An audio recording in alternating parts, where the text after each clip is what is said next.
Hello students, कैसे आप लोग? उम्मीद करूंगा कि आप लोग बहुत अच्छे हैं। तो मैं गजेंद्र शर्मा एक बार फिर से आप सभी का स्वागत करता हूं सीयूटी अड्डा 24/7 के ऊपर। आप में से बहुत सारे बच्चों का रेगुलरली कमेंट सेक्शन के अंदर कमेंट आ रहा था कि सर सीयूटी यूजी 2025 के लिए क्या एलिजिबिलिटी क्राइटेरिया है, क्या इसके अंदर भी कोई एज क्राइटेरिया है या अटेम्प्ट हमारे लिमिटेड होते हैं। इसके अलावा क्या हमारा सिलेबस होने वाला है, सिलेबस के अंदर क्या हमें न्यू एनसीईआरटी को फॉलो करना है या ओल्ड एनसीईआरटी को फॉलो करना है, कौन कौन सी इंपॉर्टेंट डेट्स हैं, एप्लीकेशन फॉर्म्स कब आएंगे, साथ ही साथ इसकी फीस क्या होने वाली है और इसके अलावा एग्जाम डेट्स हमारी क्या होने वाली है। बहुत सारे सवाल आप सभी के मन में, उन सभी को दूर करने वाले हैं इस वीडियो के अंदर। और इसके अलावा फिर भी कोई डाउट, कोई परेशानी रहती है तो कमेंट सेक्शन के अंदर आप लोग जरूर बताइएगा। तो चलिए शुरू करते हैं और जानने की कोशिश करते हैं। सबसे पहले हम लोग बात करते हैं यहां पे जो इसका एलिजिबिलिटी क्राइटेरिया कि सर क्या इसका एलिजिबिलिटी क्राइटेरिया होता है। तो बेटा देखो, एलिजिबिलिटी क्राइटेरिया के अंदर आप सभी को पता होना चाहिए कि कोई भी अगर स्टूडेंट है, चाहे वो क्लास 12th के अंदर है या उसने क्लास 12th को पास कर रखा है, तो वो सीयूटी यूजी का एग्जाम है उसको दे सकता है। यहां पे अभी तक कोई भी एज लिमिट नहीं है, यानी कि कोई भी बच्चा है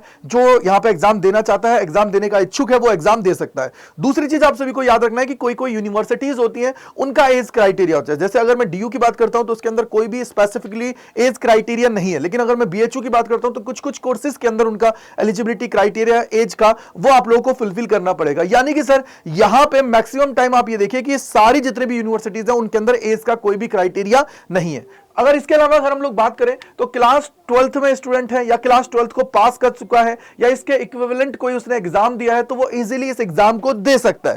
थर्ड जो मोस्ट इंपॉर्टेंट होता है, बोला सर एज क्राइटेरिया के अलावा जो आप सभी की यूनिवर्सिटीज होती हैं उनका भी आप सभी को जो क्राइटेरिया होता है, जैसे मैं बोलूंगा सब्जेक्ट स्पेसिफिक एलिजिबिलिटी क्राइटेरिया होता है कि भैया मेरे को अगर बीकॉम ऑनर्स करना है तो उसके लिए क्या है, बीकॉम करना है तो उसके लिए, बीटेक के लिए, तो इनके लिए सबके लिए एलिजिबिलिटी क्राइटेरिया अलग अलग होता है। तो आप सभी को उसको फुलफिल करना पड़ेगा।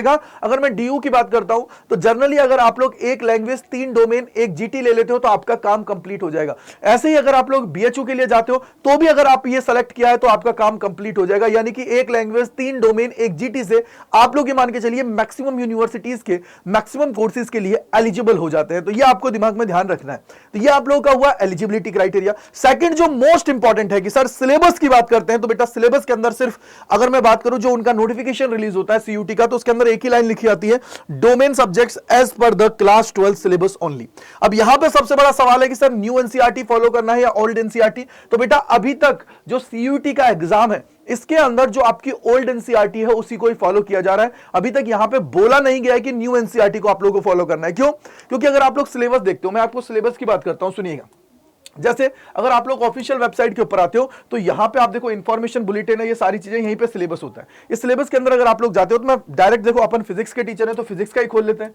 फिजिक्स का आप लोग ओपन करोगे तो यहां पे देखो आप लोगों का, जैसे अगर आप लोग 14th चैप्टर में आते हो, 15th चैप्टर में आते हो, तो 14th चैप्टर के अंदर वहां पे अगर आप लोग देखते हो तो इलेक्ट्रॉनिक डिवाइसेस के अंदर आप लोगों के लॉजिक गेट्स वगैरह हैं, ट्रांजिस्टर है, ये सारी चीजें नहीं है, लेकिन यहां पे आप सभी का है। अगर मैं कम्युनिकेशन सिस्टम की बात करता हूं तो ये भी आप लोगों का पूरा यहां पे है।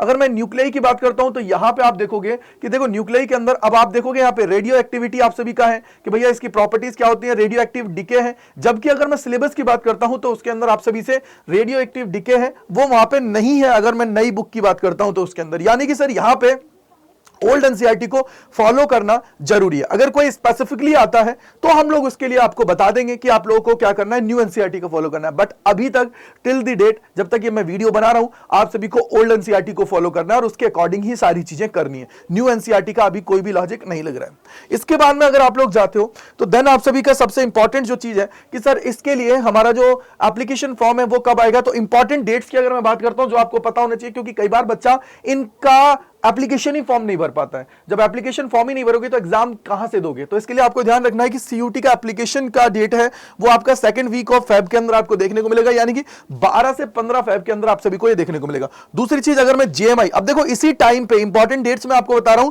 तो इसी टाइम ड्यूरेशन पे जेएमआई भी क्या करती है बेटा, जब आपका ये रजिस्ट्रेशन स्टार्ट होता है तो उसी टाइम पे जेएमआई भी अपना रजिस्ट्रेशन फॉर्म है उसको ओपन करता है। तो जेएमआई के लिए भी आप लोग रजिस्ट्रेशन कर सकते हो। अप्रोक्सीमेटली 1 मार्च 2025 से आप सभी का ये स्टार्ट हो जाएगा। देन आप लोग जब मई एंड में पहुंचोगे और जून की स्टार्टिंग होगी तो उस टाइम पे डीयू, बीएचयू और इसके अलावा बहुत सारी और यूनिवर्सिटीज है, उन सभी के फॉर्म्स भी आउट हो जाते हैं। तो आप सभी को ये जो पूरा का पूरा सिनेरियो है, एक आउटलाइन मैंने आप सभी को बता दी है, इसके अकॉर्डिंग आप सभी को अपने आप को प्रिपेयर करते हुए चलना है। क्योंकि अगर आप लोग एक भी डेट को मिस करते हो ना, फिर यार ये मान के चलिए कि आप बहुत पीछे रह जाते हो और आप लोगों को पता ही नहीं चलता है। तो मैंने आपको एक रफ आइडिया दे दिया है कि कब कब कौन सी चीज होती है।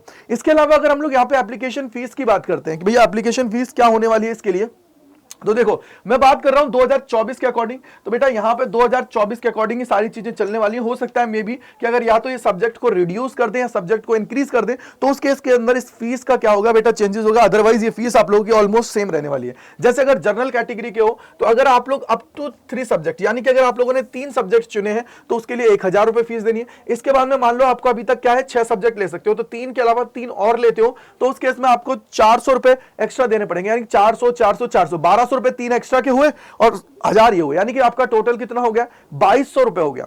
इसी तरीके से आप लोग ओबीसी एनसीएल डब्ल्यूएस से हो तो 900 यहां से हो जाएंगे, 375 यहां से हो जाएंगे। इसके अलावा एससी एसटी पीडब्ल्यूबीडी और थर्ड जेंडर की बात करते हैं तो 800 रुपए अप टू 3 सब्जेक्ट्स है, 350 रुपीस हर एक सब्जेक्ट जो एक्स्ट्रा लेते जाओगे उसका है। अगर आप लोग मान लो इंडिया से बाहर गए तो 4500 रुपए इसका होगा, 1800 रुपए यहां पे हर एक सब्जेक्ट का आप लोगों को अलग से देना पड़ेगा। तो ये कंप्लीट क्या होती है, आप लोगों की एप्लीकेशन फीस होती है।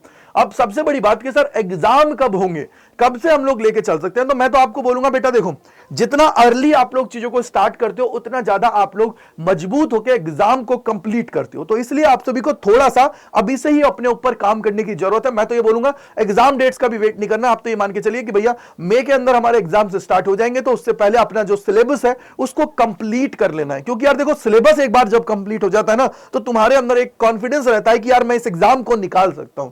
जब तक वो कॉन्फिडेंस आप सभी के अंदर नहीं आएगा ना, तब तक बात नहीं बने। इसके अलावा सबसे बड़ी बात है देखो, अभी आपको पता है कि सर अभी हमारे पास जो टाइम है ना बहुत क्रूशियल बचा है। अगर मैं टाइम की बात करता हूं बहुत क्रूशियल है, तो आप सभी को अभी से प्रिपरेशन में जुड़ना पड़ेगा, तब जाके आप ये मान के चलिए कि आप मैक्सिमम स्कोर कर पाएंगे। देखो वो टाइम गया कि जब एग्जाम के बाद में 1.5 महीना आपने प्रिपरेशन कर ली तो उसके बाद में आप लोग मैक्सिमम चीजें कर जाओगे। लेकिन अब वो टाइम है कि यहां से पेपर का लेवल इंक्रीज हो रहा है। 2024 के अंदर उन्होंने दिखा दिया आप सभी को, जब कट ऑफ आप लोगों की इंक्रीज हो रही है और मार्क्स बच्चों के उतने नहीं आ रहे हैं, क्योंकि मैक्सिमम लाने वाले बहुत सारे बच्चे हैं। तो इसलिए आप लोगों को याद रखना है, कोई भी चीज आप परचेस कर रहे हो Y485 कूपन कोड लगाना है और अपने भाई के साथ जुड़ना है। यहां पे देखिए लाइव और रिकॉर्डेड क्लासेस आप सभी को मिलेंगी, साथ ही साथ मॉक टेस्ट और पीवाईक्यूज आप सभी को मिल जाएंगे।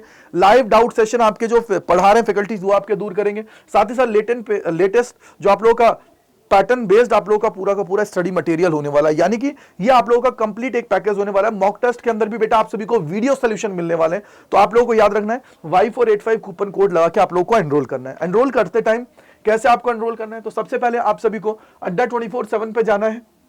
यहां जाने के बाद में पहले लिंक पे क्लिक करना है, यहां पे जाना है ऑल कोर्सेज पे। जैसे ही आप ऑल कोर्सेज पे जाएंगे यूजी एंड पीजी पे क्लिक करना है। इसके बाद में देखो सीयूटी यूजी पे जाना है। इसका मतलब साइंस कॉमर्स आर्ट्स जिस भी स्ट्रीम के उस पे चले जाना है। मैं तो आपको एक ही चीज बोलूंगा बेटा, आपको हमेशा कोशिश ये करनी है कि महापैक की तरफ जाएं, क्योंकि एक बार अगर आप लोगों ने सब्सक्रिप्शन ले लिया तो उसके बाद में जितने भी बैचेस आप सभी के आएंगे वो सारे का आपको एक्सेस मिल जाता है। साथ ही साथ इसके बाद में आप लोगों को कुछ भी अलग से करने की जरूरत नहीं है। जो आप लोगों को काउंसलिंग बैचेस भी आते हैं ना, वो भी सारे इसके अंदर आपको मिल जाते हैं। तो महापैक पे जाना है। महापैक पे जाओगे तो देखो ये साइंस का है, ये बुक के साथ है, बिना बुक के साथ है। ये कॉमर्स का बुक के साथ है, विदाउट बुक है। आर्ट्स का चाहिए तो वी ऑल पे चले जाएंगे, तो यहाँ पे आपको सारी चीजें मिल जाएंगी। लैंग्वेज जीटी का चाहिए तो वो भी मिल जाएगा। तो मैं बोलूंगा भैया बिना बुक का आप लोग ले लीजिए। तो लोगे तो बाय नाउ पे जाना है। यहां पे देखो अभी ये 27% आप लोगों को मिल रहा है इस कोड पे, लेकिन मैं आपको बताता हूं जिस कोड को आपको लगाओगे तो आप लोगों को 30% से ज्यादा मिल जाएगा। Y485, ये Y485 जैसे ही आप सभी लगाएंगे तो देखो ये रहा 30% आप सभी को ऑफ मिल रहा है यहां पे। और ऐप के थ्रू जाओगे तो बेटा 31% का आप लोगों का वहां पे हो जाएगा। वहां पे आप लोगों को क्या लगाना है बेटा, वहां पे कॉइन्स को यूज आप सभी को करना है। तो आई होप आप लोगों को समझ में आ गया होगा।